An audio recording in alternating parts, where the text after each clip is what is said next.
Good afternoon, everybody. It's wonderful to see you all here. And it is indeed an extraordinary delight to welcome our colleagues from Vienna. We have a strong institutional memory of a marvelous event that we had several years ago now, when we were able to meet face to face in London. And the ideas and the interaction we had then, of course, remain in all our minds. One fascinating thing as we celebrate anthropology from Austria and from Vienna in this meeting is that it turns out that perhaps the closest neighbor, as it were, intellectually, that the Institute has for many, many decades been Vienna. Our archive is full of interactions and letters that our predecessors have had with previous colleagues in Vienna. So clearly there is something there. The intellectual contact between our two cities has been close for more than a century, that we are now, as it were, celebrating once more today. And it is a really great privilege that we can do so. Of course, as you know, there are two parts to this meeting. The first part is to mark the launch of the work which derives from the Anthropology in Austria Day that we held, and the second part on the later work on the relationship between anthropology and National Socialism. The first part of our day is going to be chaired by Professor Chris Hann. Chris Hann is recently retired after an extraordinarily successful long sojourn as the founding director of the Max Planck Institute in Halle, and it is a great pleasure to welcome him. Just before we do that, we pass over to the publisher of the first of our volumes today, João Kingston, who would just like to say a few words, or rather whom we've invited to say a few words. The crucial point here is that the book is available. We have a softback for fellows. If you would like to buy an institutional copy, then you should do so, please, directly from the João Kingston website. But I'll pass you over to João now, and he can explain that for himself. Thank you very much. Thank you very much, David. I think I'm going to repeat your words to some degree to say how marvelous it is to have everybody gathered here today. And it's wonderful to see so many faces to familiar names, and also old and familiar faces as well, or not so old. I want to thank the Institute and indeed David Shankland himself for inaugurating and continuing this rather wonderful book series, the Country series, which we are publishing in collaboration with the RAI, which I really think is quite a unique history and survey of the discipline. And if you haven't seen any of the volumes, I do urge you to do so, because it really is bringing together a reflection on anthropology itself, which within national and country traditions, which is very insightful. And I knew the Austrian volume was going to be particularly interesting, not only because Stephan Zweig is my favorite author, and I know all Austrians from Vienna are urbane and great writers, but because of it's quite a unique place in European history, and in that ilk with connecting with the history of anthropology itself. So as David says, the RAI has a select purchase of paperbacks which they are happy to pass on to fellows at a wonderful price. But should you not be lucky enough to be an RAI fellow, A, you should join up immediately, and B, you can also get the books a substantial discount from ourselves. I will type in an email in the chat at some point, or you can just literally get into, well, if I'll do that now as soon as I stop speaking. Just mention the meeting, and we will be happy to give you a 20% discount on the hardback. And that's all I want to say, really. Apart from I'm looking forward to the meeting today, and let's carry on. Let's see it. Thank you. Thank you very much, Sean. And now we pass over to Chris. Thank you. Well, thank you very much, David. Good afternoon to everybody. It's been a privilege for me to play a minor supporting role in this project, starting with the original workshop at the British Academy. I've taken part in several of these meetings over the years, and it's clear that the RAI Country series, as it is now known, it's taken off because it fills a real gap. The history of our discipline is perhaps better taught nowadays than it used to be, but it's still taught in a very lumpish sort of way. So Anglophone students might be exposed to a French tradition, or if they're lucky, to a German tradition, but it doesn't go below that. This focus on individual countries has already brought out the incredible diversity in our discipline around the world, especially on our doorstep in Europe. I think, well, the same spirit of curiosity that attracted us to the discipline in the first place should make us curious about this diversity as it exists at the level of countries in the contemporary world. Now, the first thing I need to say about the country called Austria in this context, as in most other contexts, is that it is not Germany. Anthropology in Austria cannot be taken as a surrogate for anthropology in the larger country. And of course, I hope that one day there will be a country day devoted to that larger country. At the same time, it cannot be denied, I think, that certain institutional structures, but also theoretical impulses for the discipline that came out of the Austro-Hungarian Empire, to give it its full name, at the beginning of the last century, these were important for the discipline as a whole, and certainly in other parts of the German-speaking world. Now, we're going to hear later this afternoon about what went wrong in the history of that anthropology in the National Socialist period, so I won't touch on that now.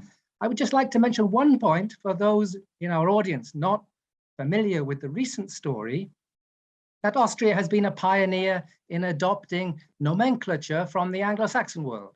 So that to name your institution social and cultural anthropology, which is nowadays quite common, not only in the German-speaking countries, but also in many parts of Eastern Europe, this has been pioneered in Vienna, to the best of my knowledge. Now, when I studied anthropology, when I was introduced to the discipline a long time ago, I've been racking my brains in recent days trying to think, did I ever hear anything about Austria? And the only detail that I think I was exposed to was the fact that Bronisław Malinowski was born and brought up as an Austrian citizen. That's still there in some of the introductory textbooks to the British tradition. I found out rather later that Malinowski was actually quite a patriotic Pole, cultural nationalist in the view of people like Ernest Gellner. At the same time, he was well disposed to Habsburg multiculturalism. And Malinowski later transferred this imperial sympathy from the Austro-Hungarian Empire to another empire. And the consequences of that transfer of imperial sympathy, I think, are still being debated by the historians of our discipline, their implications for anthropology in the school of Britain and the Commonwealth. Let me remind you of the official names there. I mention this because, in my view, the status of Vienna as an imperial capital is highly relevant to the vigor of that discipline in the country today. I don't think it's an accident that Austrian anthropology, the anthropology that's collected in this fine new volume, is overwhelmingly produced in Vienna. Not in one institution, in several institutions. We'll hear about that capital city diversity, but the imperial background, it seems to me, is relevant if I make comparisons with other Central European cities that do not have that same imperial past. And that leads me to my last introductory point, because it's really very easy to identify in Austria, not just the city at the center of everything, but the individual who is at the center of a very great deal of what counts in Austria for the production of anthropological knowledge. And that is André Gingrich, who is the editor of this volume. And he's been at the center of almost everything that's been going on in Vienna for some decades now. André Gingrich is a founding member of the European Association of Social Anthropologists. He is a member of the Royal Swedish Academy, as well as the Austrian Academy of Sciences. And until 2019, he served as founding director of the Institute for Social Anthropology in Vienna. Much of his research has focused on the historical anthropology of South Arabia, where there is a distinct Vienna tradition. André has also written extensively about the history of anthropology in the German-speaking world. And now I'd like to hand over to him to continue these introductions.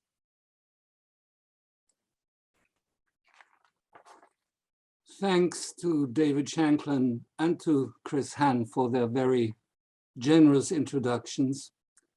And thanks also to all of you for being here.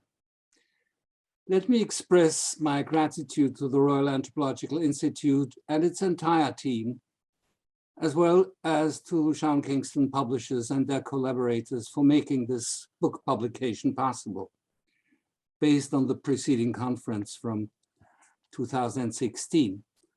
I'll briefly introduce these encounters with current trajectories of scholarship from Austria, as referred to in the book's subtitle, by 3 short comments on anthropology's institutional landscape in Austria today, on its historical background, and finally, through a very rough overview on main methods and approaches at present.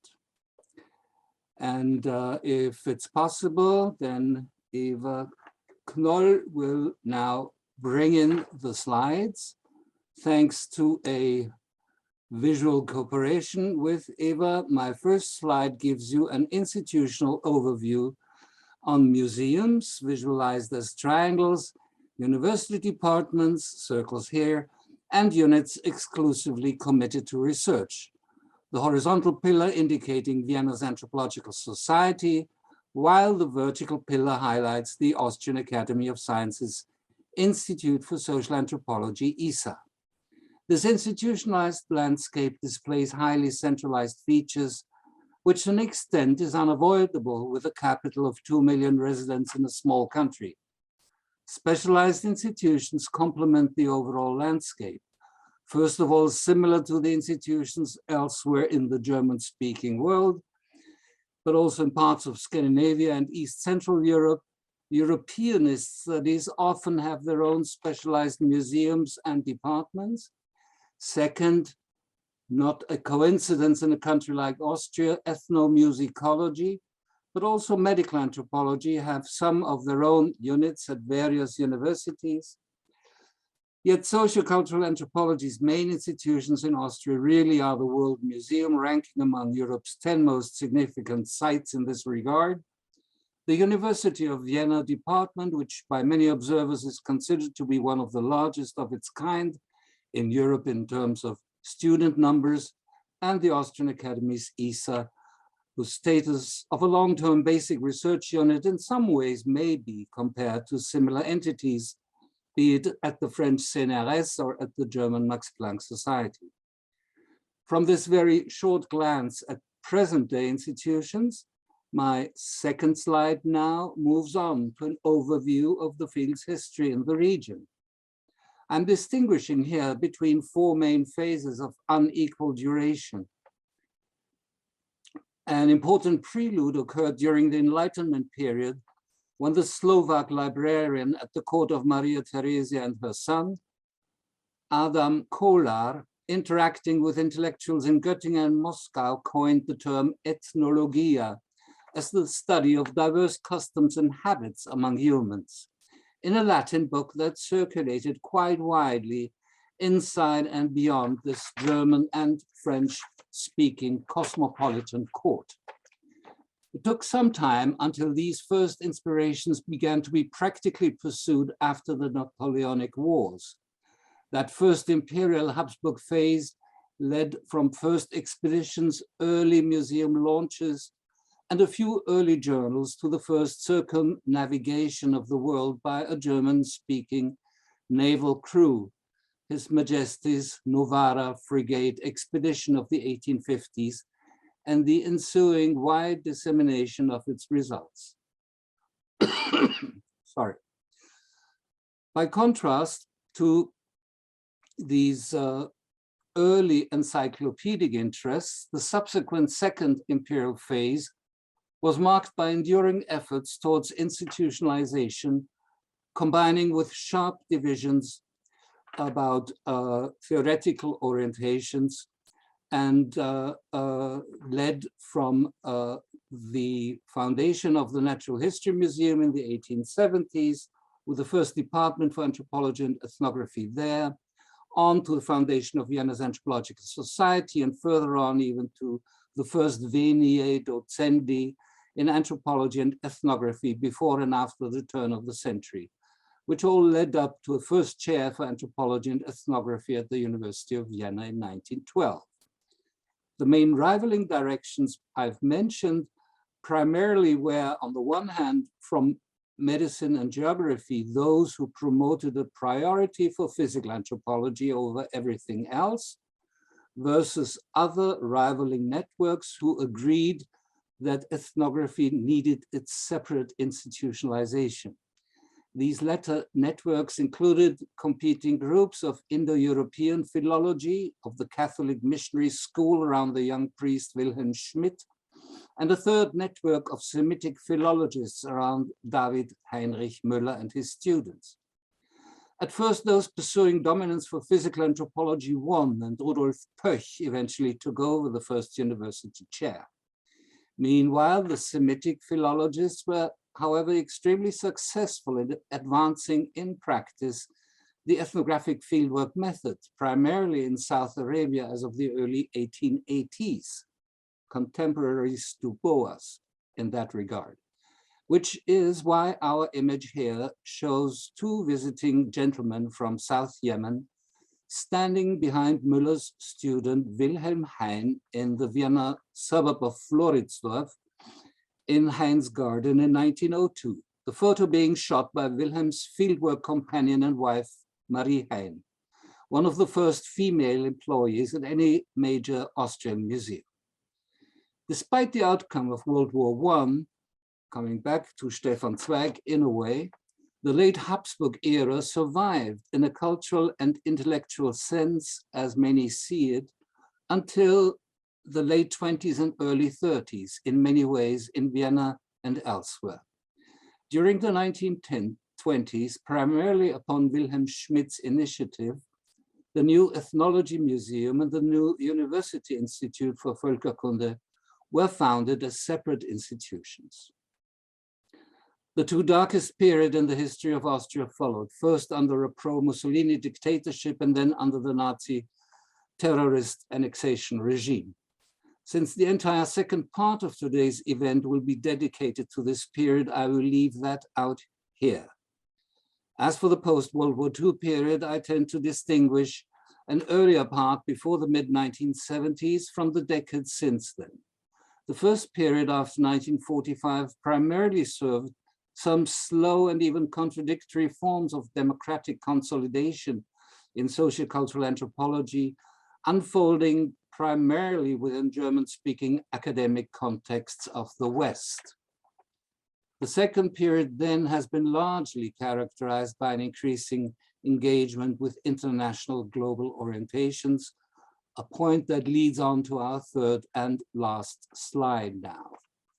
Here, a very rough overview summarizes main methodological approaches between fieldwork and comparison, crucial fields of empirical inquiry and field language expertise, and primary conceptual and subject field approaches between the anthropology of art, environmental studies, medical anthropology, the history of anthropology, and so forth. You will hear much more about precisely these pluralist pathways of contemporary anthropology in Austria in what follows. So without any further delay, allow me to introduce the following speakers to you. Thomas Fillitz is an anthropologist of art, especially of modern and global art in its West African dimensions. For many years, he also has served as treasurer for our European-wide professional organization, EASA, and as department head for social anthropology at the University of Vienna. Eva-Maria Knoll is a medical anthropology specialist on the social contexts of rare diseases and their treatment in South Asian and Indian Ocean island settings. She is the Austrian contributor to a McGill research network in Indian Ocean World Historical Studies, while continuing to operate as senior researcher at the Austrian Academy of Sciences, ISA. Peter Schweitzer is a professor of anthropology at the University of Vienna and a professor emeritus from the University of Alaska Fairbanks. His main expertise addresses the lives and histories of indigenous populations in the circumpolar regions, a main topic inherent indeed also to the ongoing ERC Advanced Grant Project in which he serves as PI. Stephan Kloos is an expert in Tibetan speaking and Himalayan settings, with special attention to regional medical and healing traditions in today's globalizing contexts. This was also at the core of a recently completed ERC STG project directed by him. With a PhD from UC San Francisco and Berkeley, Stephan currently is acting director of the Austrian Academy of Sciences, ISA. Thank you for your attention, and allow me to now hand over to Thomas Fillitz as our next contributor.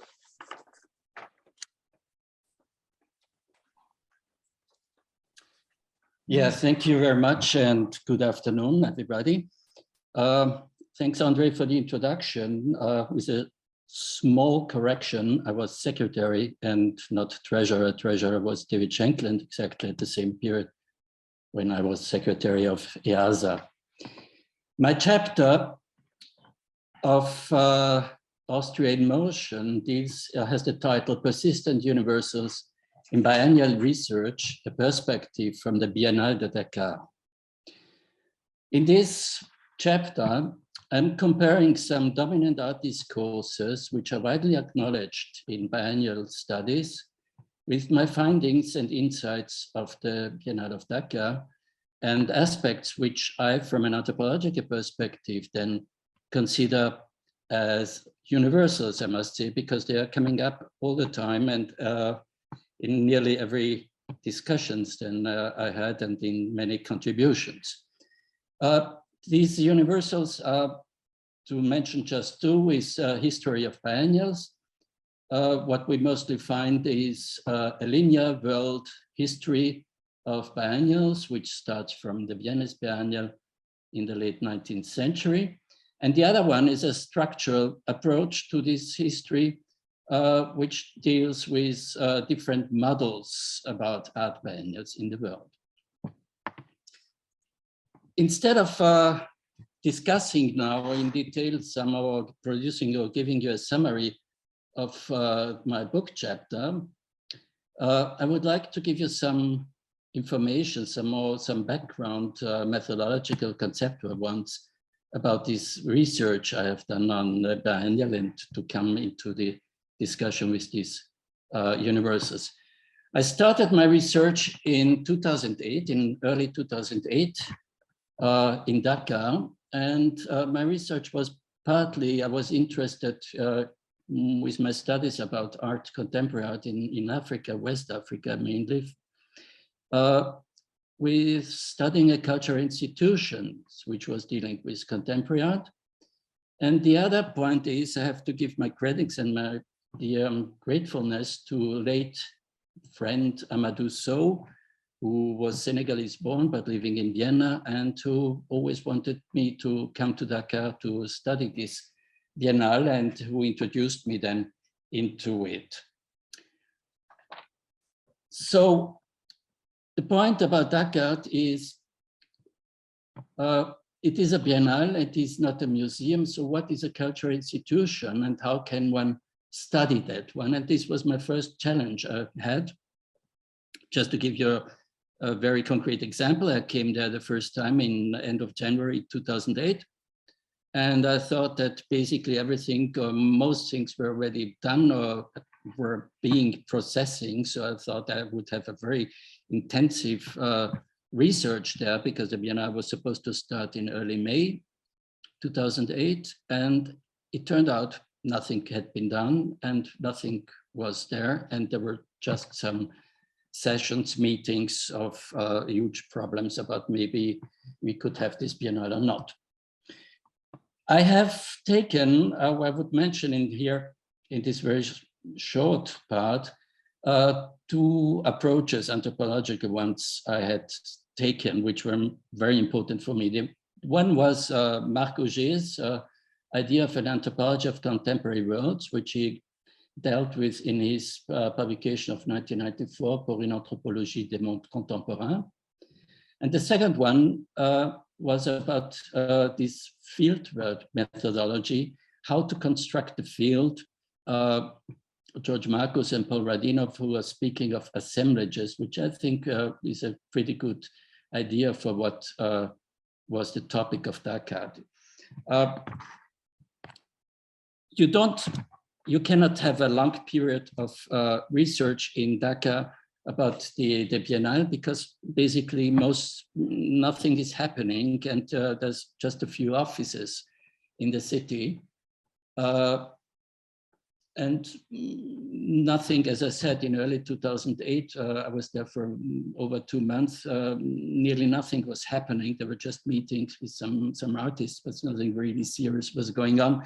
So you have to really stay there in the main periods when the Biennale takes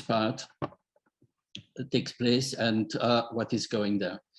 And then there's the question, what is the field you are studying? Is it the history? Is it the spaces where art is shown, are the works of art, the selected works of art, the organization structure, the visitors coming in? So there's a lot of different fields you would find out. And I would say during my ongoing researches and stays in Dhaka, I always changed perspective in this work. And during this research, more and more I found out that my field research data did not correspond largely to what I was reading about these overall discussions, which are mostly from biennial studies and art history, compared to an anthropological perspective I had. As I said, this linear history, this structural construction.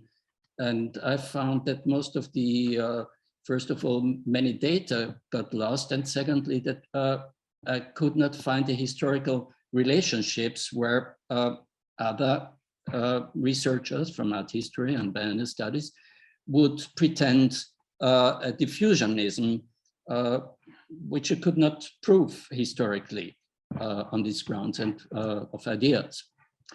And this idea then for this book chapter grew a little bit, and when I was invited in 2018 to a conference in Athens by two Greek colleagues, Elpida Rikiu and Eliana Yalouri, about learning from Documenta, this really big German biennial, which is taking place every 5 years, and which pretends to be the most important one in the world today, I tried the first time to discuss it critically from an anthropological perspective, some of the issues relating to Documenta.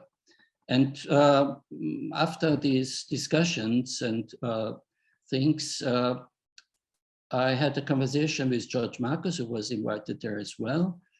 And he encouraged me and said, why don't you write an anthropological critique of all these assumptions relating to biennial studies about these questions. And so this was more or less really the kick for this book chapter, and which then I went on a little bit to think about and to end about my ideas about this field research, about these assemblages of people of these various fields one could find. And I found out that from an anthropological perspective, I was really looking into certain areas art historians would not look, who were also at the Biennale, would not look at because they would not be interested in the things. And finally, the whole thing is not only this book chapter, but we have also this book, you see the other face, Dhaka, the Biennale of Dhaka and the Making of Contemporary African Art, which I co-edited together with my friend Ugochukwu Zevi, a Nigerian-born art historian, artist and curator, and who asked me at one point to write with him a book on this Biennale. And so we went into discussions, and what we finally did, we included, we did not write it ourselves, which we could have done actually, but we invited major interlocutors from Dhaka to contribute. So there are certain contributions of very important interlocutors of me. I had discussions very often and for many, basically every time when I was in Dhaka, about the things, but we found it's better even if they put in their inputs about the things. So you see this rounds up a little bit this whole approach I had with my work on the Biennale, and then with this book chapter, which was a milestone in my research for myself.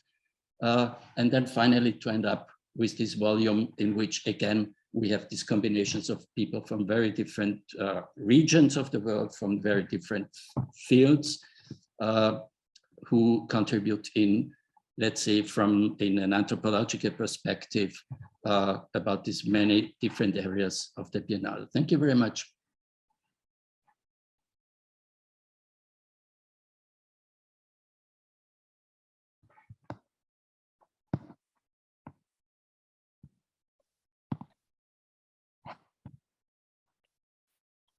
So I guess I shall start right away.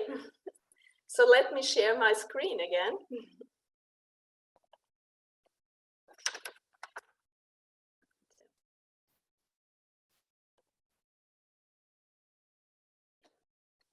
Yeah, here we are. So good afternoon from my side. Thank you for hosting or for attending this book launch.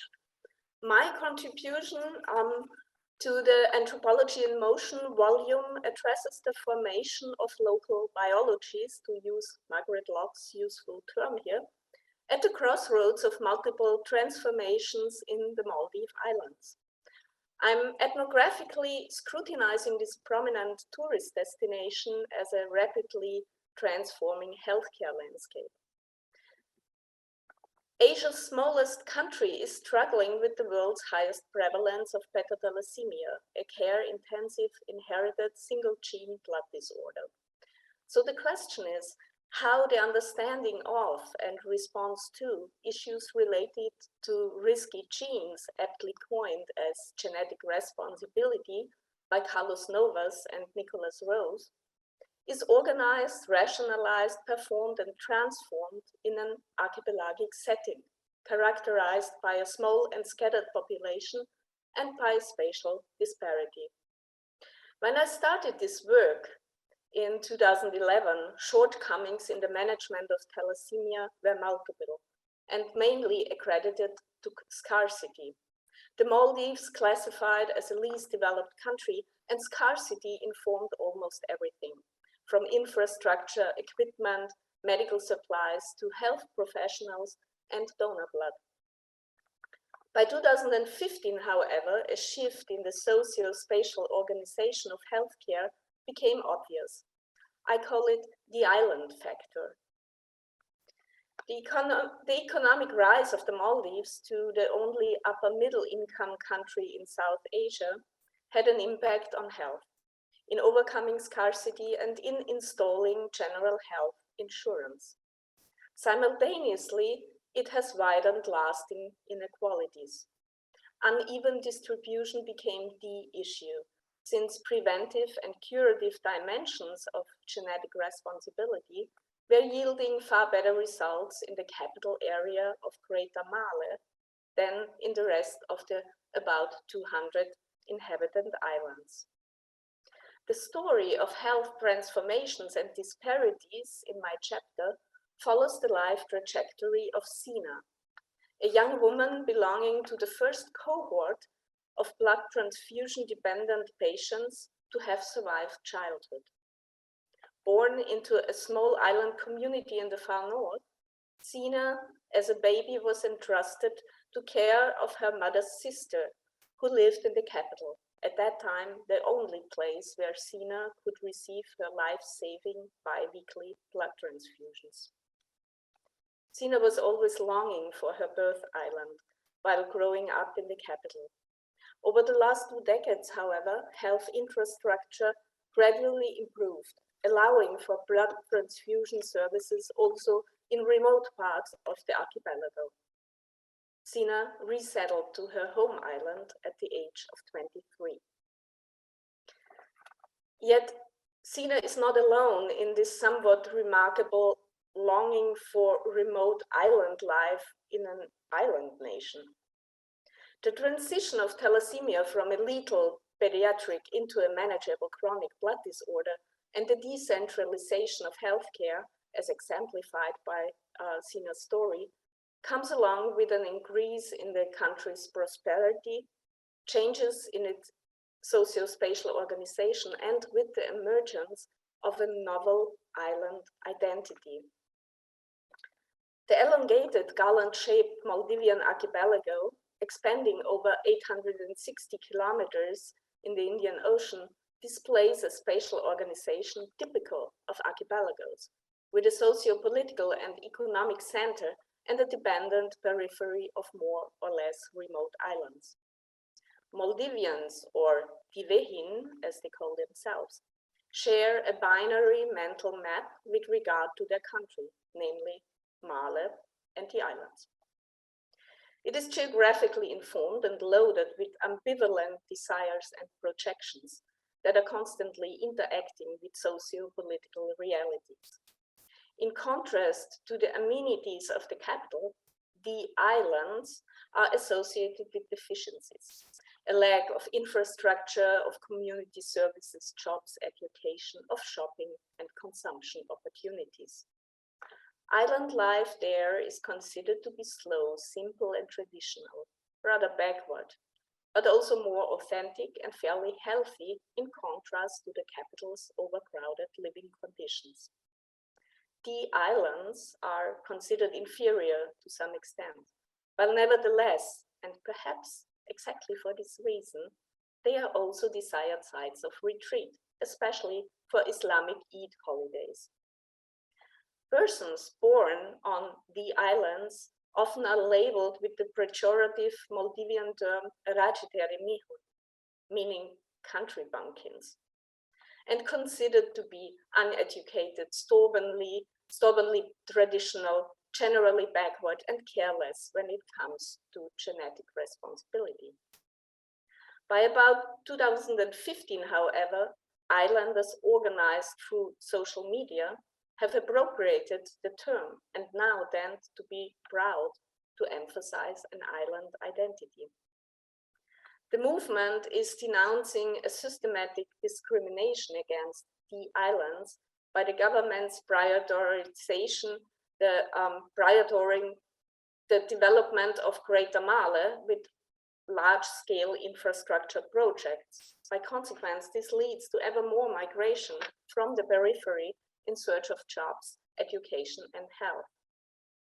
Considering these manifold interactions between genes, people, and an archipelagic setting, the obstacle of the island factor in the transformation of thalassemia from a fatal diagnosis to a manageable chronic blood disorder in the Maldives seem to be generally on the move, both in terms of the factual dimensions of archipelagic health inequity and in its ascribed and symbolic meanings. So my chapter is contributing to medical anthropology as well as to our field's deep history of an anthropology of island and archipelagos. Thank you.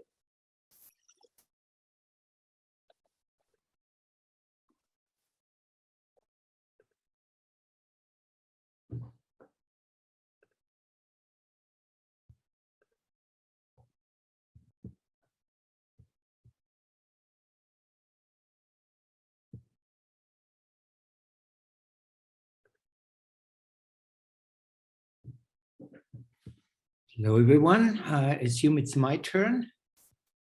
No, I did something wrong here. Can you hear me? And you can see me? Yes. And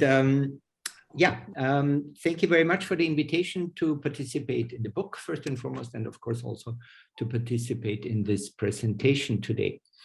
I will continue with remoteness from Eva-Maria. And this is just the beginning of chapter 3 as it is in the book. And as you can see, I start out with a quote by Edwin Ardener, his famous quote on remote areas. So it's an article that he wrote in 1987, but which only 25 years later became became quite famous in discussions in anthropology over the last 10 years. But let's not forget that this was actually written for a book called Anthropology at Home in 1987 originally. But what is this chapter 3 of the book Anthropology in Motion actually about? So as I already mentioned, I continue with this notion of remoteness, and actually what is curious in if I want to build a bridge to Eva-Maria's presentation right now, is that in many parts of the Russian Arctic, at least, residents refer to the central areas as the mainland. So in a way, they feel themselves to be on an island. Actually, I start out with the idea that remoteness was always the unchallenged idea of anthropologists. We know from the days of Malinowski, etc. So it was not questioned. It was the conditio sine qua non, in a sense of that's where you had to be, not at home definitely, but far away. As we all know, things have changed dramatically and drastically in the last decades, and yeah, so I think to a certain degree this chapter is also a call to kind of to have a more critical return to ideas of remoteness, not for remoteness sake, but not to exclude remote areas, no matter how far or close from ourselves they are.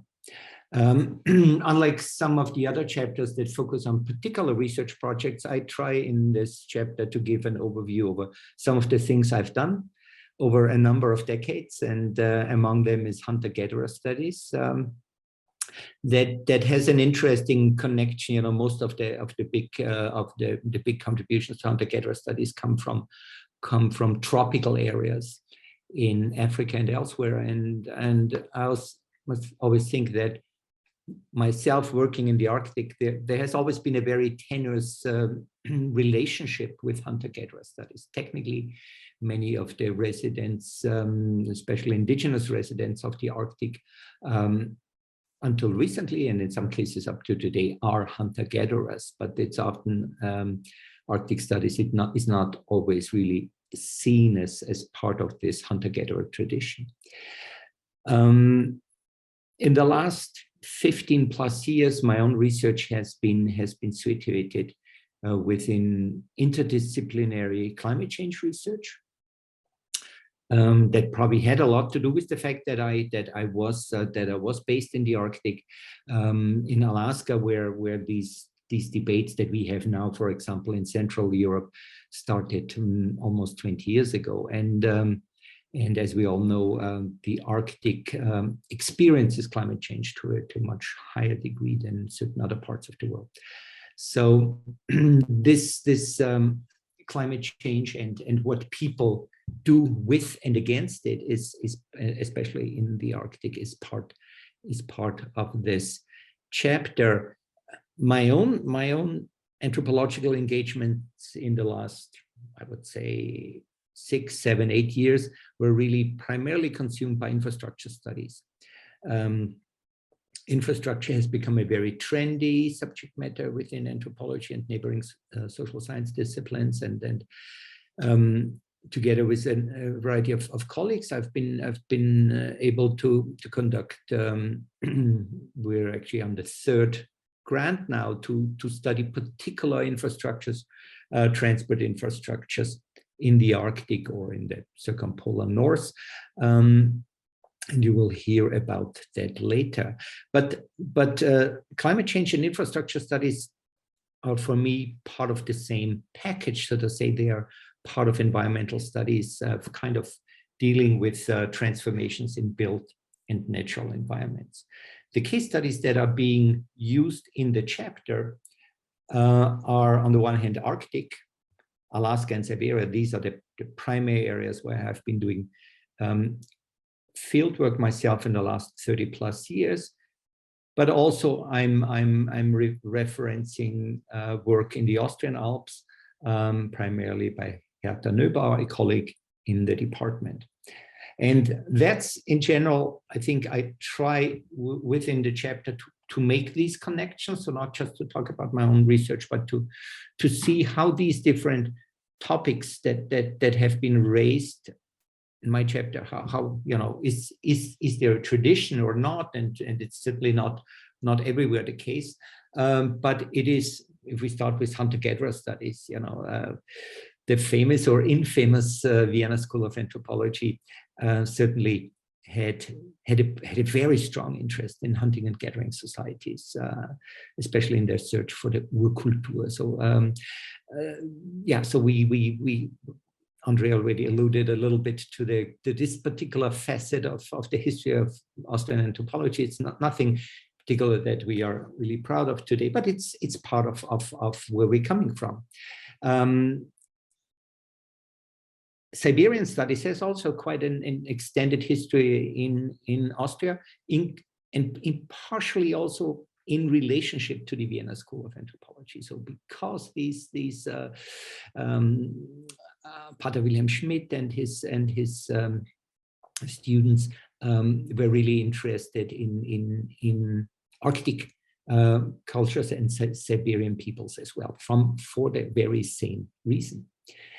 To get a little bit to a kind of more recent traditions or beginning traditions, I would say there has been an increased interest in climate change and other environmental change processes. And I've just mentioned my colleague Herta Neubar before, and her ethnographies of snow are kind of a couple of chapters have appeared actually just in the last couple of months on that topic, and I also reference her work in my chapter here. And this leads to the broader topic of environmental anthropology. My own teacher, if you so want, the professor who supervised my dissertation, Walter Dostal, came from a Marxist perspective, was nevertheless interested in ecological dimensions, was to a certain degree influenced by cultural ecology, and he called it the social ecological interaction systems.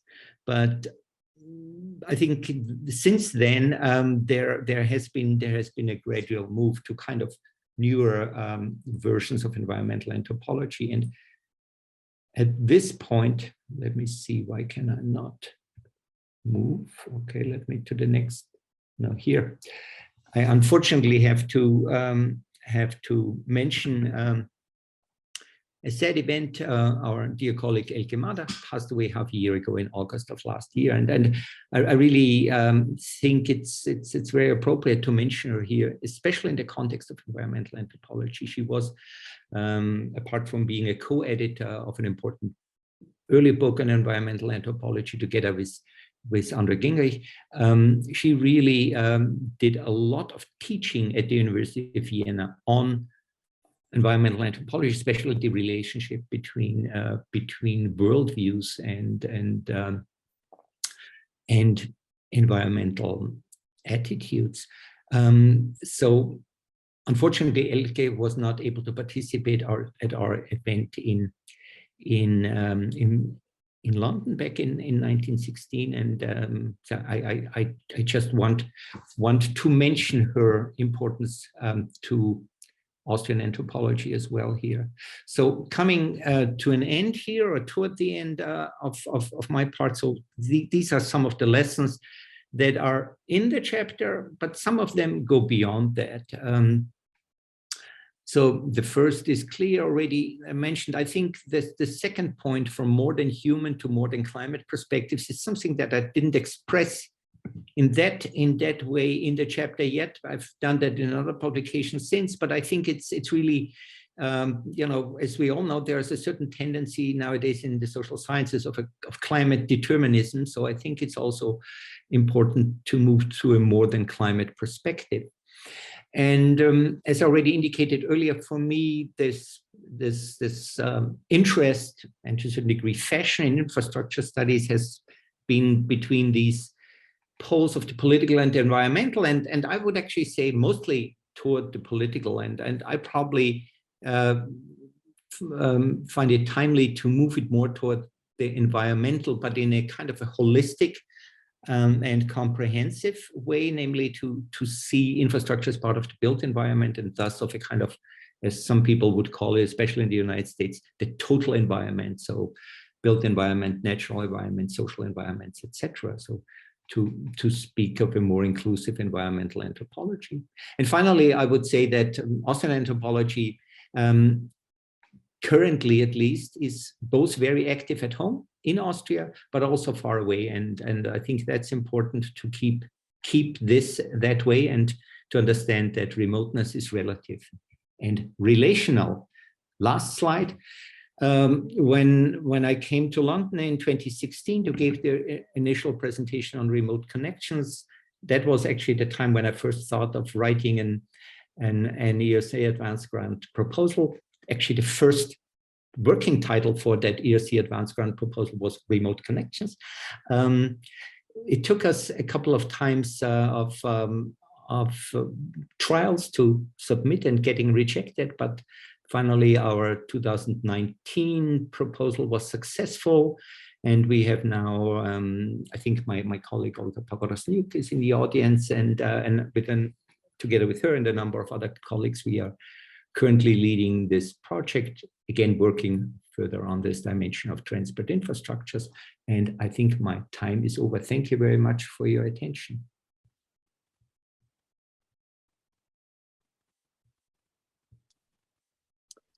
Good afternoon from my side. Good afternoon from my side.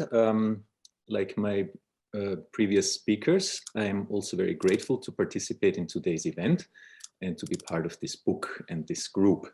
In my book chapter, I trace Austrian anthropological research on Tibet and on Tibetan Buddhist areas of Asia from the 1930s up to today, and ask what my own work on Tibetan medicine and Asian medical industries more generally might be able to tell us about contemporary transformations of inner Asia. Tibet has long been a major focus of a rich and diverse body of Austrian scholarship, but if there is one major theme that runs through it, then it is the power of deities, oracles, and demons that shape Tibetan physical, socio-political, and moral landscapes. Despite its metaphysical appearance, this interest was anything but far-fetched. For example, the Tibetan government routinely consulted state oracles before making important decisions. Economic activities were encouraged or curtailed by spiritual considerations, and society and geography were organized through a network of regional, sectarian, clan, and family deities. In short, these beings played such a central role that no attempt to understand Tibetan societies could afford to ignore them. To some extent, this is still true, and deities and demons remain a presence in the contemporary Tibetan world. Yet their power has undoubtedly suffered under decades of communist rule and more recently, rapid economic growth. Today, the Tibetan Autonomous Region's government consults Beijing rather than the Nechung Oracle. Business leaders place more trust in the Shanghai Stock Exchange than in Buddhist divinations. And Tibet's cities and countryside, and here you see Xining as one example, are no longer dominated by monasteries, but by high-rise apartment and office blocks and massive infrastructure development. Even the ubiquitous Tibetan mantra of compassion, Om Mani Padme Hum, is often abridged to the first two syllables, Om Mani Mani Mani, and Tibetans joke that the Sanskrit mani, which means jewel, has turned into English money, observing that the accompanying movement of fingers counting the rosary beads is no different than counting banknotes. Indeed, it is hard to evoke images of Shangri-La when traveling through Tibet these days. While many urban and rural Tibetans are busy accumulating wealth nowadays, it is foreign tourists who may be called prisoners of Shangri-La, to use Don Lopez's famous term, as they are forced to stay in the luxury hotel chain of the same name under close supervision of their guides and countless security cameras to minimize contact with the Buddhist natives, but maximize corporate profits. While the political situation differs in Mongolia or the Himalayan regions of India, Nepal, and Bhutan, the entire Tibetan Buddhist world is being remade under the influence of a spirit no less powerful than Buddhist deities and demons. This is the spirit of capitalism, I argue, that needs to be taken into account in any attempt to map the physical, social, political, and moral contours of contemporary Inner Asia. Now, my point in calling capitalism a spirit is to draw attention to the similarities between capitalism and Tibetan spiritual beings, powerful and pervasive, yet invisible, except for their effects, potentially dangerous and beneficial in equal measure.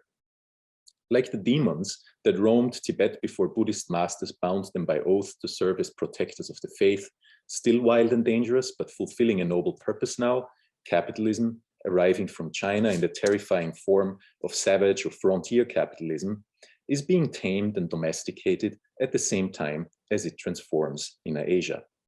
These mutual transformations are recent, ongoing, and open-ended, and we have yet to grasp their dynamics and impact on the Tibetan worlds. Tibet is well studied as a place of Buddhist heritage, of political oppression, and of Orientalist fantasy, situated on the margins of both the modern world and of anthropological theory.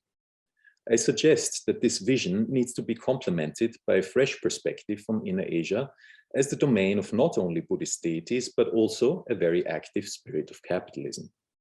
Tibetan medicine and its pharmaceutical industry provides us, as I argue, with a particularly sharp lens to trace capitalism's transformations in and of this region. And here you can see the headquarters of one Tibetan medicine company, one of many that there are. Unlike other aspects of Tibet's heritage, such as Buddhist rituals, philosophy, opera, and so on, Tibetan medicine is emerging as a lucrative industry based on pharmaceutical mass production. But in contrast to other industries impacting Tibetan landscapes like mining, tourism, or cordyceps, it is based on a uniquely Tibetan expertise that cannot be easily alienated from its sociocultural context, like industrial labor, raw materials, or even handicrafts. As such, it functions as a unique site where Tibetan sociocultural and religious values and practices intersect with Chinese frontier capitalism, each relying on and remaking the other to prosper and grow. Studying Tibetan medicine not as a traditional medicine, as modernity's other, if you will, but as a transnational growth industry that takes an active part in Asia's innovative knowledge economy, can tell us much about contemporary Tibetan societies. I won't go into the ethnographic details of how the Tibetan medicine industry tames and remakes Chinese frontier capitalism while incorporating it into the moral economy of Tibetanness. You can read about that yourself in my chapter, but I hope that my short presentation today has at least provided a little teaser to look at Tibetan medicine and the Tibetan world from a fresh perspective. Thank you. Thank you very much to all presenters. Stephan, I think you need to take your slides down now. Thank you very much. Now, we have a good half an hour available for questions, comments, discussion of these rich presentations, but I believe the very first discussant, João de Pina-Cabral, is ready with a prepared comment. João, over to you, please. Thank you. Well, it's a great privilege to be here, and it was indeed a privilege to be able to be present at the RAI meeting in London, where we really saw the coming together of a set of researchers that, although they were grounded in the long term of Vienna's experience as a center for all the research of anthropology, and that is an interesting aspect, that there is that groundedness in long strains of research that we saw, at the same time are exploring some of the forefronts of anthropology today. And what struck me, and what I wrote in the little comment that I make in the book, that I publish in the book, is how the Vienna anthropology is reflecting the changes that are taking place in anthropology throughout Europe. And these changes have to do with the change of Europe. Europe is changing very radically, particularly in its relationship with the rest of the world. And just what's happened today shows that we haven't stopped. helps that we are actually still seeing the evolution of what a Europe of the 21st century will be. And as anthropologists, we have been responding to it in quite fascinating ways. And I think that what we see in Vienna anthropology and its relationship with the rest of the discourse of anthropology in Europe is a characteristic of something that has been happening for a long time. I think that many of us who participated in EASA, and there is in the launching of EASA, and there is a number of them that are present in this meeting today, always had from the beginning this kind of Europeanist ecumenical view of an anthropology that is both rooted in its specificities and open to greater and greater levels of encounter. But then since then, much has changed. EASA itself has had an important role. The other European-wide association, CF, has had an important role too. But then persons like, for example, Chris Hann, in the work he's done brilliantly in Halle, has contributed enormously to that. And many of us who have been part of that dialogue across Europe have seen an European anthropology that is finding its feet. Of course, the reason why it is because the institutions of Europe keep on being reinforced, and very particularly the role of the European Research Council has been very important. So I just wanted to make this comment because I believe that the role that Viennese anthropology had in the first part of the 20th century is also becoming more obvious today. The period after the Second World War, in a sense, was still the resolution of that conflict. And suddenly, with things like, for example, Richard and Farden and Jeremy Adler's attention to the role of Steiner in Oxford anthropology, which had been silenced, and we are re-encountering that connection today, and I think that is something that is marking our moment, and that our colleagues in Vienna are contributing towards bringing out. And the second book that is going to be presented today is very important in making us aware of what the changes are. Of course, we don't know what Europe will be, and we'll never know because it'll be always moving. But I'm, for one, I'm a believer in a European anthropology, one that that integrates the different histories that our semi-continent has had, and that in its relationship with the land we're living in, creates a set of background assumptions that are common to Europeans, and I think, you know, in a book like we're presenting today, where many of the contributions are about elsewhere, still they are about elsewhere from Europe, and that sense of being of the land comes out very strongly, to my view, in the contributions of our colleagues. So thank you very much for everybody that organized the book, for Andre first of all, and his colleagues, and the Royal Anthropological Institute, because I think it is a lasting contribution that we have here. Thank you very much, João. And thanks to all the contributors. I don't see questions at the moment. I see just one hand up, and that's from Andre Gingrich. Andre, the floor is yours. I was just trying to clap hands and not raise hands. All right, we'll forgive you for that.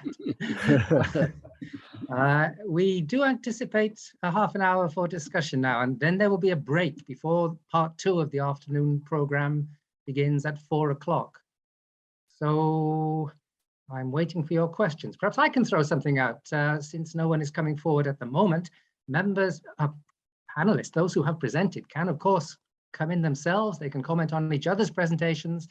But I would throw out a general question, just looking at the news today and hearing João talk about a pan-European anthropology. Well, we have a part of Europe in the news today, the Eastern Ukraine.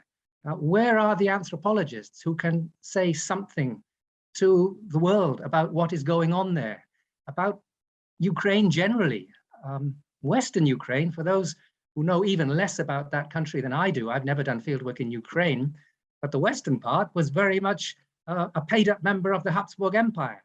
And the strength of nationalist sentiment in Western Ukraine, the really patriotic Ukrainians, who some people compare to the very patriotic militant Irish in the times of the Troubles.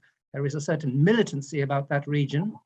It's very different. It's a totally different world from the East. But where are the anthropologists who study this?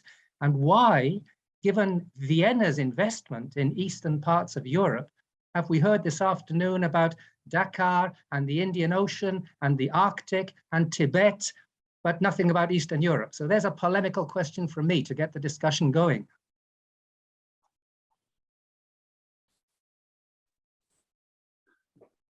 Well, both Peter Schweitzer and I think, have to say something on this. On my part is more conceptual and theoretical. I think anthropology has been saying quite a lot on deposed empires, and especially from Vienna, since a couple of decades.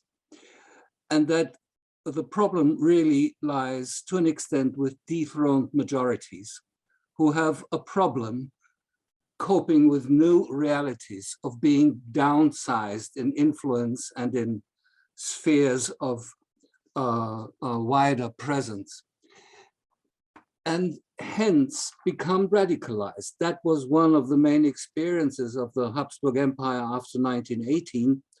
And if you want, the Russian-speaking citizens in the Eastern Ukraine are to many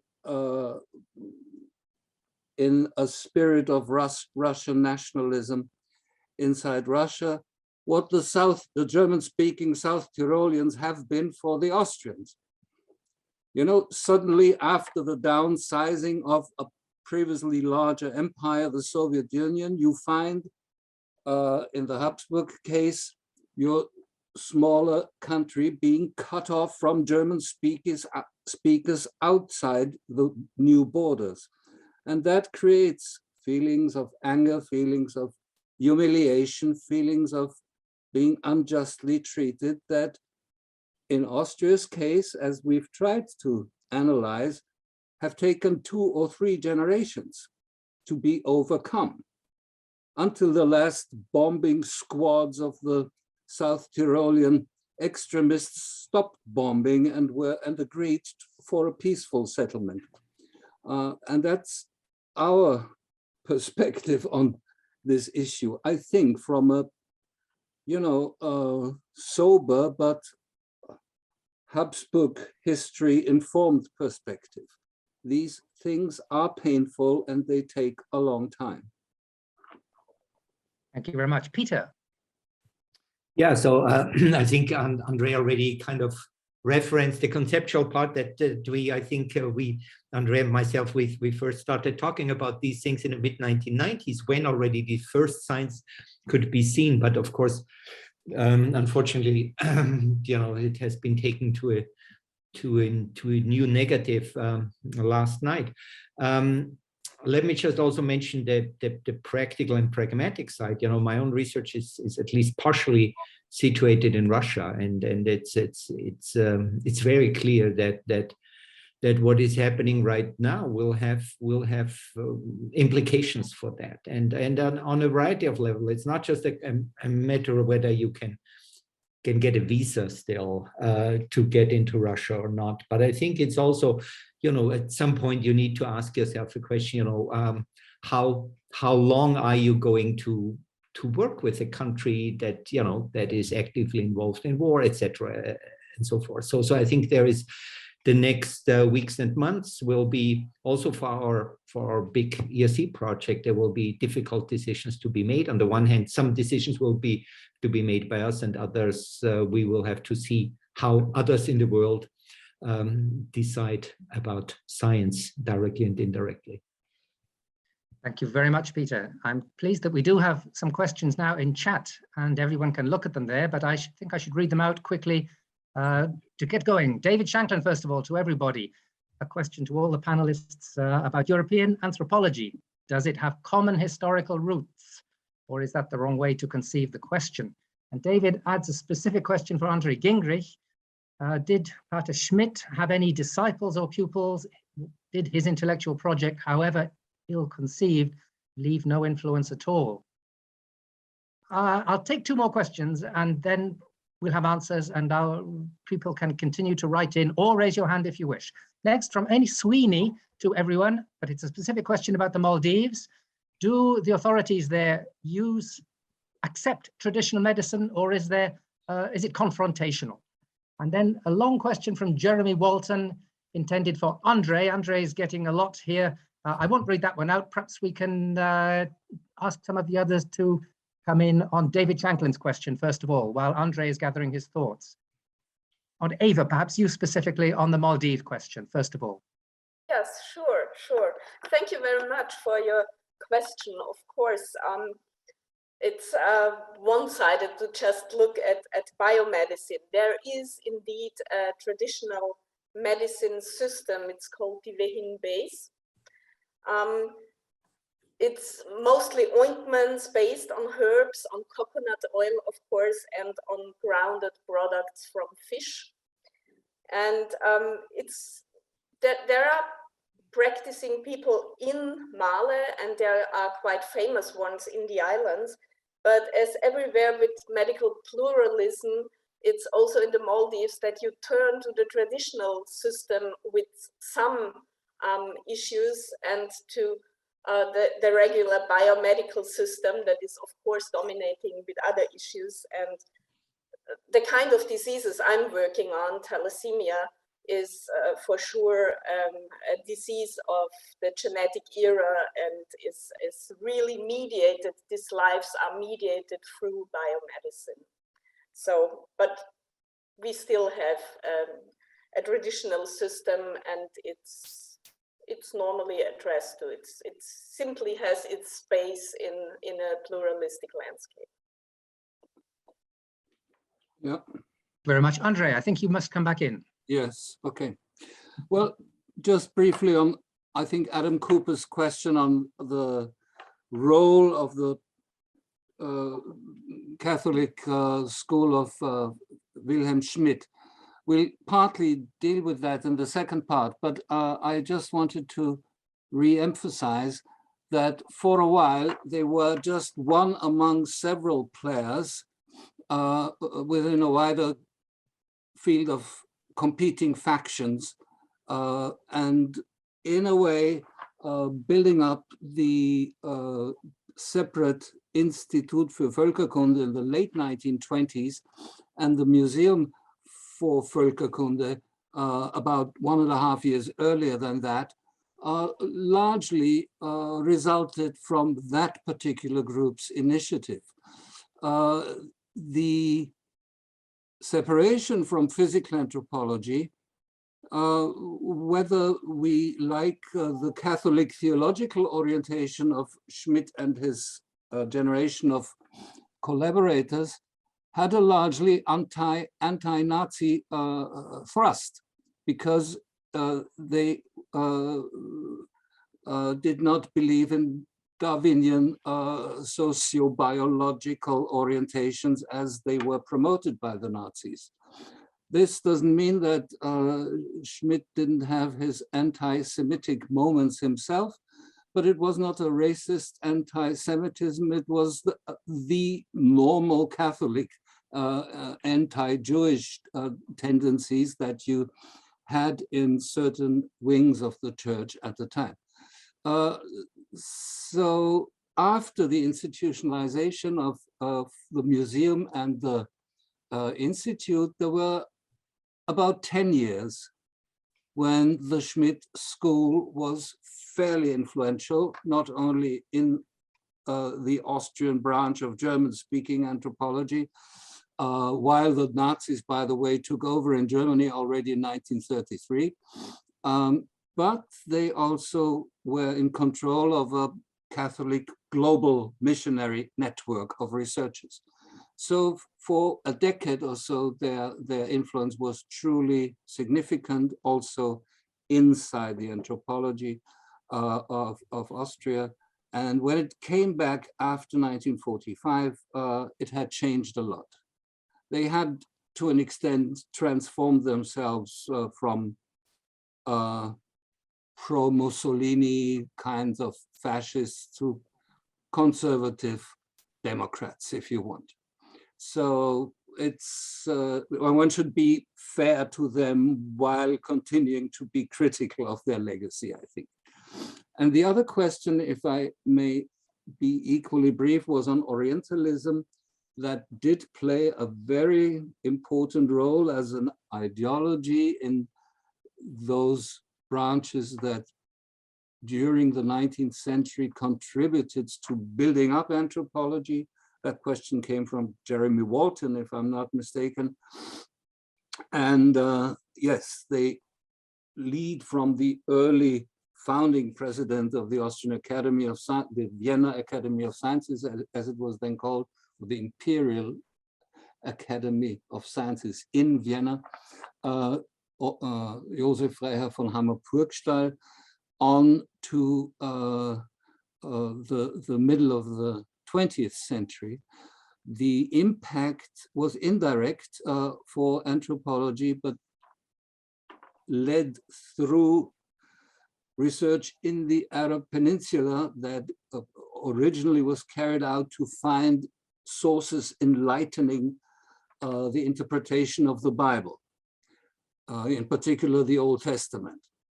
And through these excursions into South Arabian cultural history, step by step, the ethnographic fieldwork method was established as of 1882 until 1902 with its early institutionalization as a professional method favored by the Anthropological Society of Vienna.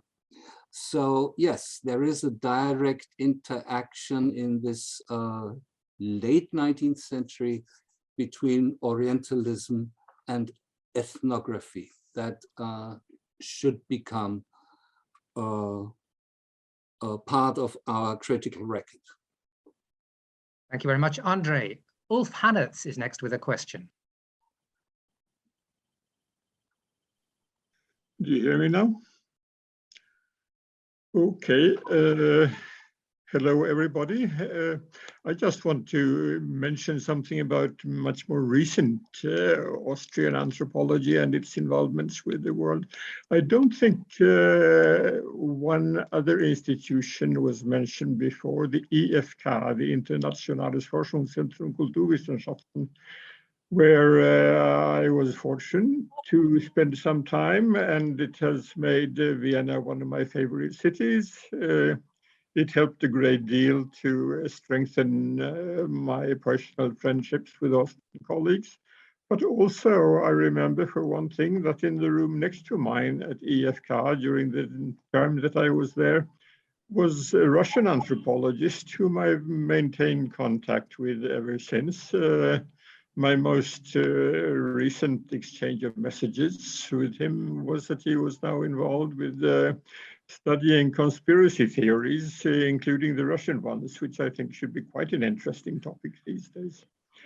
The other thing I want to mention would be the Eric Wolf lectures, which I think also keep sort of bringing Austrian anthropology to the center of international anthropology, bringing a number of speakers to Vienna, but also making these speakers more involved and more aware of all the interesting things that are going on in Vienna, both at the University Institute and at ISA. And So I think this kind of network building at which my Austrian friends and colleagues are quite adept should be emphasized here again and again. Thank you. Thank you very much, Ulf. Perhaps those inputs can be taken as comments. There is a specific question in the chat now from Gabriel Habinger to Stephan Kloos about the relevance of the Dalai Lama in Tibet today. Stephan, could you answer that? Yes, thanks for the question.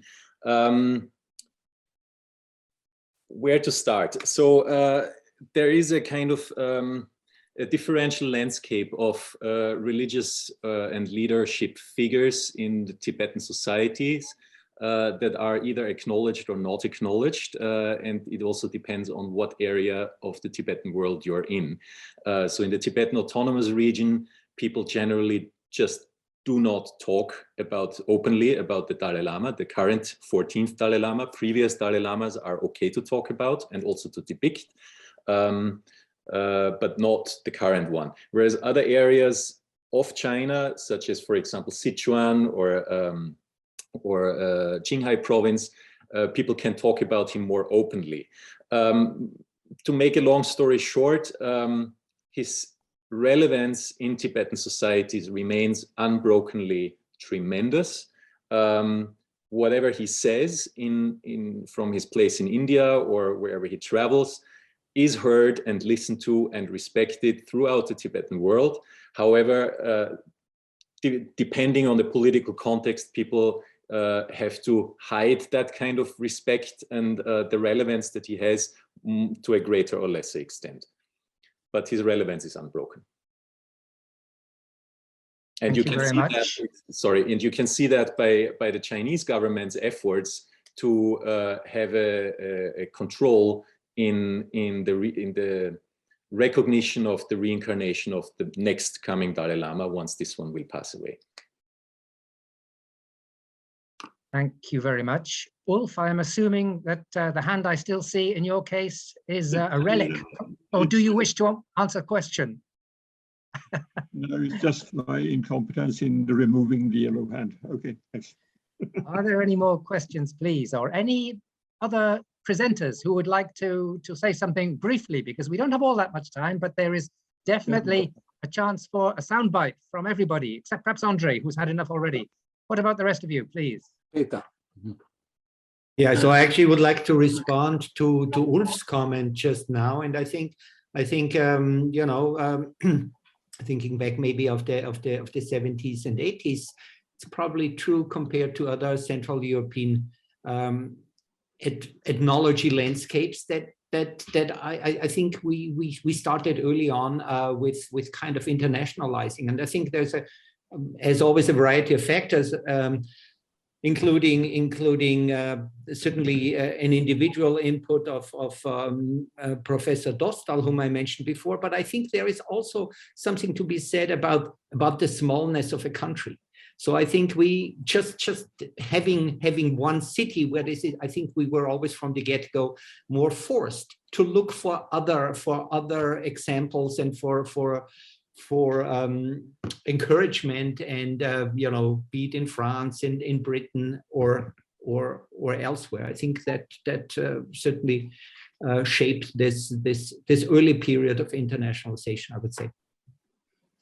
And that leads back to what João has contributed in his discussion, namely being ready to contribute to an anthropology that is based in Europe.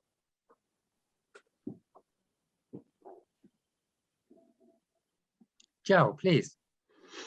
I leave a question here for our colleagues, because one of the interesting things that came out of looking at Austrian anthropology is the way in which most anthropologists throughout Europe have historically and still at present been divided between an anthropology of the remote and an anthropology of the proximate. The interesting aspect that emerges from Vienna's imperial past, which differs from other imperial pasts in London or in Portugal or in Spain or wherever you go, is that the anthropology of the proximate is the anthropology of empire. So that, for example, the ethnological view integrated from Ukraine to Poland, to Italy, there was this kind of broad ecumene of an anthropology of the proximate. And that really makes it quite different from other European traditions. And I was wanting to ask our colleagues whether they see that as continuing, or how do they see that polarity between an anthropology of the proximate and an anthropology of the remote? Peter Robacher also wanted to ask a question. Would it connect with that comment that we just heard from João Pina-Cabral, or? Not actually. I see a question of Adam Cooper. What about the influence of the Catholic missionary project on Austrian anthropology before World War II? I could answer this very briefly. I thought we had agreed that further discussion of that period is going to take place after 4 o'clock in the second part of the program. Okay. So my preference would be to open up that theme that Joe has just summarized so clearly and invite all the panelists, perhaps to make final statements if they wish, but in particular to engage with this point about the imperial also being the contiguous, the proximate, I think he called it. So who would like to start from our panelists? Andre, why don't you start? I think João does have a point there. I would add to that in the history of anthropology in Austria, by contrast, by the way, to Germany, the analysis of complex civilizations always has had a very high position from the early 20th century onward, whether it concerned India, whether all African statehood or what have you, including Asian studies, of course, but not only confined to that. So the proximate also included complex other empires, and that should be included here because it was fairly atypical, especially if you think of Robert Henning Geldern and not only the Wilhelm Schmidt school, that many of the diffusionists engaged with other empires as well as part of anthropology. And that certainly had an Austro-Hungarian imperial background. Peter Schweitzer? Yeah, no, I think João has a very good point for the early history of Austrian anthropology. And if you look at the first, where basically Thurnwald, for example, started out his anthropological career, et cetera, et cetera. So I think that's a very good argument. But at the same time, if I think back when I started to become a student of anthropology in the late 70s, I think there was a discontinuation with that tradition. So we were a small country where we actually at that point there was a clear division. It would have been unthinkable in the late 70s or early 80s to work in Europe. So we were very British in that sense back then that it would have been unacceptable to do fieldwork in Europe. But there is, of course, as you said, this previous tradition, which to a certain degree, if you want, came back, but I think it was another tradition that came back. Yes, I'm glad that has come out so explicitly because it does seem to me of burning relevance when you look at Ukraine today, but it's not just Ukraine. The anthropologists whose voices are heard for most of the rest of the former socialist world, the former USSR, they tend to be Americans and not Europeans. The Europeans still do not invest very much in the eastern part of their own landmass. And I do think that's a puzzle, a challenge for our discipline in future years. Are there any final comments or questions before we close for a short break? Would anybody like to sum up? Andre, I think you should definitely have the final word on this session. It was very much your edited book here. And I know you're not going away. You're going to be the key player after 4 o'clock as well.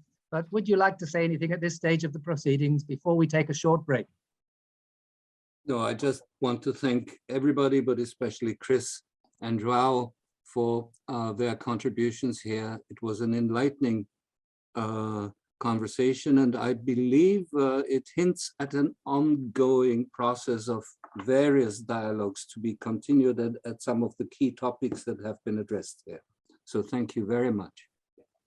Well, it remains for me to thank everybody, and we will stay in this Zoom room. That's what I should stress. That's what our RAI minders are advising. So you may take a break, go and have a cup of coffee, but please come back at 4 o'clock UK time.